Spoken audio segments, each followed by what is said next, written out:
Have you ever wondered if the glowing screen in your hand is quietly stealing your life away? What if the thing you think is connecting you to the world is actually tearing you apart inside? Ethan never thought about that. Not once. He was just a normal American teenager. He loved video games, late-night pizza, and chatting with friends. At least, that's how it started. But the truth? His life was about to be swallowed whole by something he thought was harmless, social media. It began with small moments. He'd wake up in the morning and instead of looking out the window at the rising sun, he'd reach for his phone. Just 5 minutes, he told himself.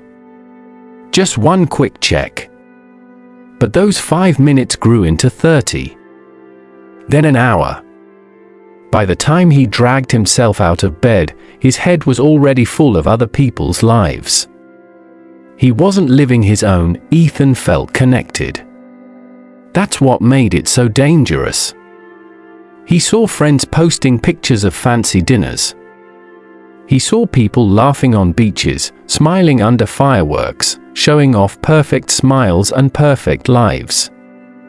And with every picture, with every video, he felt a little emptier inside. Why wasn't his life like that? Why didn't he look as good? Why wasn't he traveling, smiling, surrounded by friends? He didn't realize it yet, but social media wasn't giving him happiness. It was planting seeds of comparison, one scroll at a time. One night, Ethan sat in his room. The glow of his screen lighting up his tired face. His mom called him to dinner 3 times, but he didn't move. He was watching a short video loop over and over again. His heart beat faster, but not from excitement. It was from anxiety. A thought crossed his mind that made his stomach twist. If I disappeared tomorrow, would anyone even notice? That was the first time the darkness whispered to him. But it would not be the last. The weeks turned into months. Ethan's grades dropped. His teachers noticed, but when they asked if everything was okay, he just smiled and nodded. He didn't want to admit the truth, that his phone had become his entire world. Every like, every comment, every notification felt like oxygen. Without it, he felt like he couldn't breathe, and then came the night that changed everything. It was a Friday evening. Ethan was supposed to go out with a friend, but instead he stayed home. He said he was tired, but the truth was he didn't want to leave his phone. He opened his favorite app, and there it was, a picture of his best friend at a party. Everyone from school seemed to be there, everyone but him. His chest tightened. His fingers shook. He stared at the screen until his eyes burned. He felt betrayed. Forgotten. Alone. He whispered to himself, they didn't even tell me. They didn't want me there, and in that moment, something inside him broke. But what happened next will shock you. Ethan started to post. Not happy posts. Not funny ones. Dark ones. He shared quotes about pain. Pictures of empty streets at night. He thought maybe someone would see. Maybe someone would care. For a while, he got the attention he craved. Messages like, "Are you okay?" flooded in. It felt good. But only for a moment. Then the silence returned, heavier than before. His mom noticed he was changing. She saw the way his shoulders slumped, the way he avoided eye contact, the way he kept his door locked. One night she knocked softly and said, "Ethan, can we talk?" But he just muttered, "Later." She didn't know that later might never come, because that night, Ethan made a decision. He sat on the floor of his room, phone in his hand, and thought about ending everything. The world online felt louder than his real life. And in that noise, his own voice was gone. But just as he was about to take that final step, something unexpected happened. His phone buzzed. A message popped up on the screen. It was from someone he hadn't spoken to in months. A childhood friend named Daniel. The message was short. Just 4 words, "Hey man, you okay?" Ethan froze. He stared at the words. They weren't fancy. They weren't dramatic. But they reached through the darkness like a hand pulling him back from the edge. He didn't know why, but he typed back. "Not really." That one reply set off a chain of events Ethan never saw coming. Daniel didn't give up. He kept texting, kept calling, kept showing up. At first Ethan resisted, but slowly, the wall he had built around himself began to crack. For the first time in months, Ethan laughed. It was small. Almost fragile, but it was real. But here's the twist. Even as Daniel tried to save him, the world of social media wasn't done with Ethan yet. One morning, Ethan opened his phone and saw something that nearly destroyed him again. A rumor about him, spreading like wildfire. Screenshots. Lies. His name plastered across stories. People he thought were friends turned against him in the blink of an eye. His hands shook as he read the comments. His chest pounded. It felt like the whole world was laughing at him, and then, his mom knocked on the door again. This time she said something different. Something that stopped him in his tracks. "Ethan, I know you think you're alone. But you're not.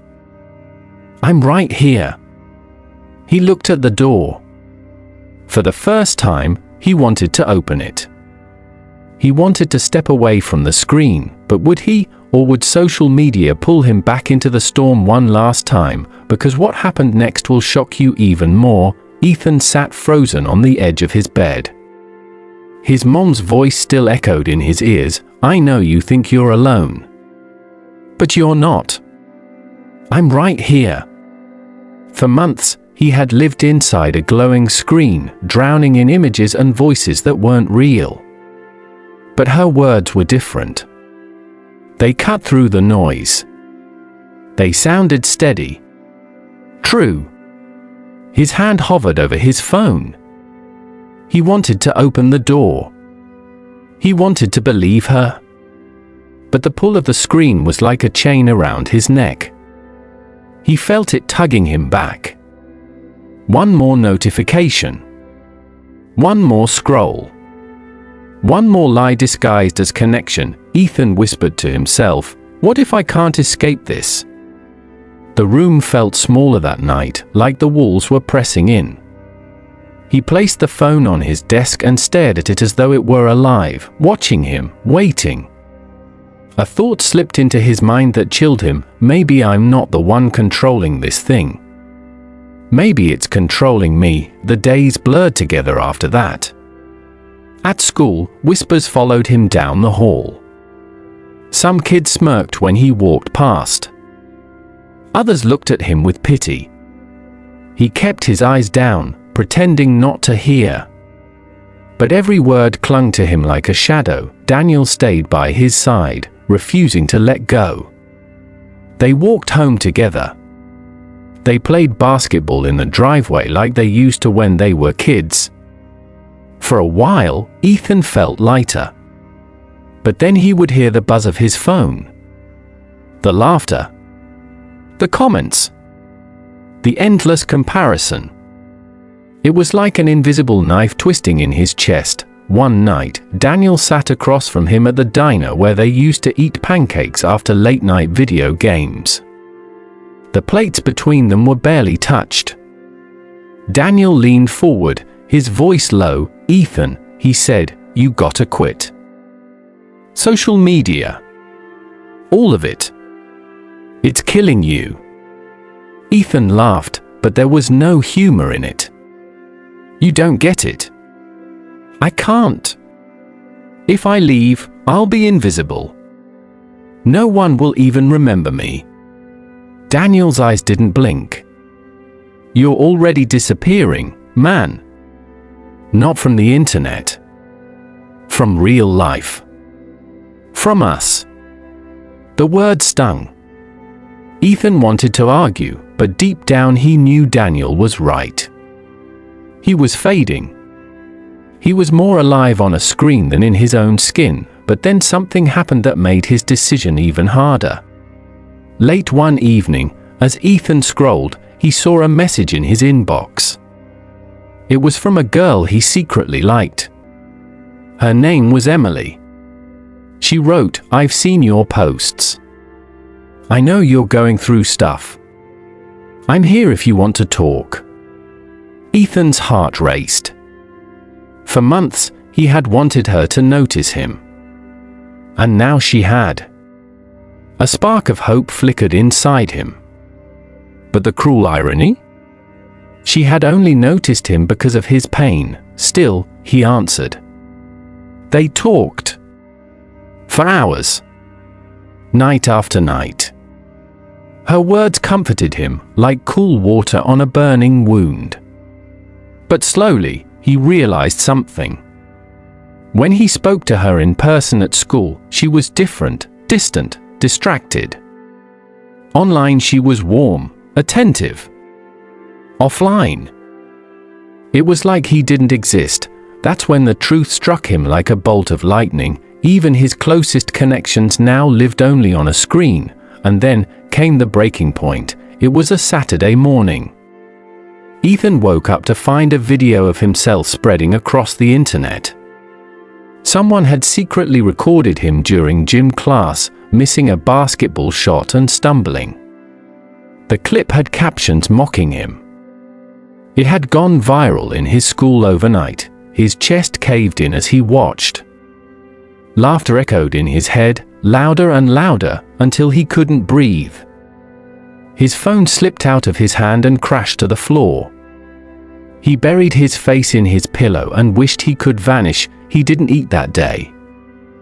He didn't answer Daniel's calls. By nightfall, he sat again with the phone glowing in his hand, his thoughts darker than ever before. But then, a strange thing happened. The phone rang. Not a text. Not a notification. An actual call. He glanced at the screen. It was his mom. She was downstairs. He hesitated, then answered, "Ethan," her voice cracked, "I don't know what to do.